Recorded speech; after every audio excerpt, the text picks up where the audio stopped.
Hello everyone, welcome to Sleep Training with a Timer and Chantelle Marquis. I'm Chantelle Marquis and welcome to my video blog on how to sleep train your baby or my baby. I am now trying to sleep train my 7-month-old daughter. This is my second child. My first daughter is now 6 years old almost, and I sleep trained her, and she's a great sleeper. So this is my journey on my attempts to sleep train my 7-month-old now, and hopefully some things that I try in this blog will help you. I'm hoping to just give this first insight video on some techniques I use for my first daughter and what I will be trying to use this time around. And if you feel like watching the first video and going from there and trying on your own, then that's great. And if you need a little bit more support and feel like my techniques are working or may work for you, then you can follow along. I will try to update my videos as things go with my second daughter. So just a little bit of background on myself. I am a behavioral therapist by trade. I now work for the Toronto District School Board as an educational assistant, an EA. But I have been working as an instructor therapist for just over, I'd say about 11 years in the field of applied behavioral analysis, using applied behavioral analysis for skill acquisition with children who have autism as well as behavioral reduction. So I am using some of those techniques with my children, and I found that one thing in particular that I used from my field, which is a timer, worked pretty well with my daughter, my first daughter. I started using the Ferber method with her, which was the cry it out sort of method. It's considered cry it out, but it's kind of assisted, where you go in after a certain period of them crying. I think the first time interval is like 3 minutes, and you soothe them and then leave, and then the next interval is like 5 minutes and then 10 minutes, something like that. And I found that that led to a lot of tears for my daughter as well as myself. I really didn't enjoy that method at all.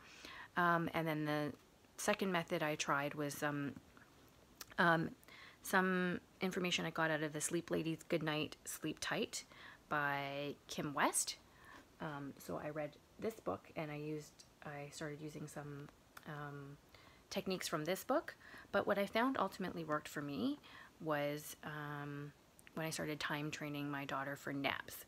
So what I did was I started with first eliminating all other obstacles, which were I would have her, I'd figured out when her nap times were, so I would only try to put her down for naps when it was like her natural nap times, and she never slept for more than an hour, so she'd have a few naps a day, 1 hour at a time.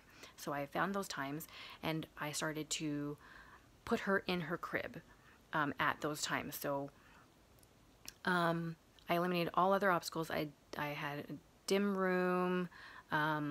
With this child, I think my first daughter, I didn't use a sound machine, but she had a fan. I have a sound machine now, so what I'm using with my second daughter is a sound machine, just to try to keep white noise and eliminate the on and off of the outside house noises. I don't like the idea of having her stuck on having to have a sound machine, but I'm planning on fading that eventually. So for now, we have the sound machine to drown out the other noises in the house. She's good at sleeping through all kinds of sounds, so it's not that she needs to have quiet or just the sound machine. It's just that it eliminates the bangs and the off and ons of the other sounds that might startle her and wake her up. So for now, I'm putting her in a dim room. I have her sound machine on, and I'm going with her regular time naps, and we're sticking with about an hour. If she sleeps for more than an hour, that's great. But where the timer comes in is I will not take my daughter out of her crib until the timer beeps. So she's 7 months old. She's a little bit old enough now to understand repetitive language. So I'm treating her as if she can understand me saying, timer beeps, then sleep is all done. So I'm just repeating the word sleep a lot. If she wakes up, I tell her, sleep time, it's sleep time, I'm here, I love you, mommy's here, sleep time. Sleep time's not over yet, it's time to go to sleep, sleep, sleep, sleep. So the words I'm using is just sleep. It's very simple, very straightforward, straight to the point. So this is day coming off of day one or night one of doing this kind of sleep training. And overnight last night, I breastfed her. I got her, I did a whole like nighttime routine with her. So what we did was I got her ready for bed, did her pajamas, put her pajamas on.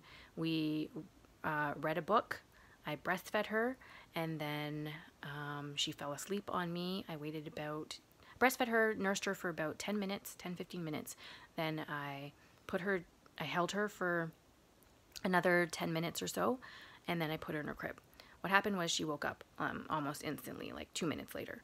Came back, I went to go wash my face or something, brush my teeth and wash my face, came back in, and I tried to soothe her. So I soothed her. She was crying. I told her, Mommy's here, it's sleep time, Mommy's here, I love you. I didn't want her to get too freaked out, because sometimes when she cries too much, she'll make herself vomit. So what I did was, since I only nursed her on the one side and she fell asleep, I set the timer just for about 30 seconds. So you can do 1 minute to 30 seconds. Set the timer, and I told her, when the timer goes beep, beep, sleep time is done. When the timer beeps, sleep time is done. I kept repeating that. Sleep time, sleep time. So then I set it for 30 seconds. And then once it beeped, I let her hear it. I put it up to her ear. And then I said, okay, sleep time is finished. The timer beeped. And I took her out. And then I nursed her on the other side. And then went through the whole process again. Nursed her for about 10 minutes. Held her for another 10. Put her down. And then she woke up again. So this time it took a little bit longer. This time I didn't really need to set the timer. I actually calmed her for about 15 minutes, and I could tell that within that time she was tired. She was going to go to sleep. She was just fighting it. She wanted me to pick her up and hold her and comfort her. So I didn't leave her. I stayed at the crib. I soothed her. I kept doing the same thing, repeating the same thing over again. Sleep time, time to go to sleep. Mommy's here. I love you. And I was patting her and soothing her. And she was crying. I put my hands on her face and was like gently massaging her and patting her. And after about 15 minutes, she fell asleep.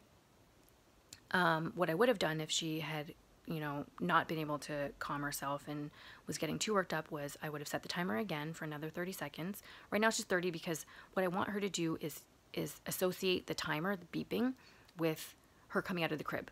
She doesn't come out of the crib unless the timer beeps, because I want it to be not some arbitrary thing like, oh, she cries so much that I pick her up, because then it'll be, I cry to this point and then I get taken out of the crib. Or just take her out at different times, like, and so it's arbitrary. I don't want it to be arbitrary. I want it to be the timer beeps, so she associates timer with coming out. And eventually what the timer will turn into is an alarm clock or certain time, like I'm using a timer because in my field you always try to see what you can, how you can maintain certain behaviors and how to fade it. So the timer can be faded from a timer, like a kitchen timer, literally.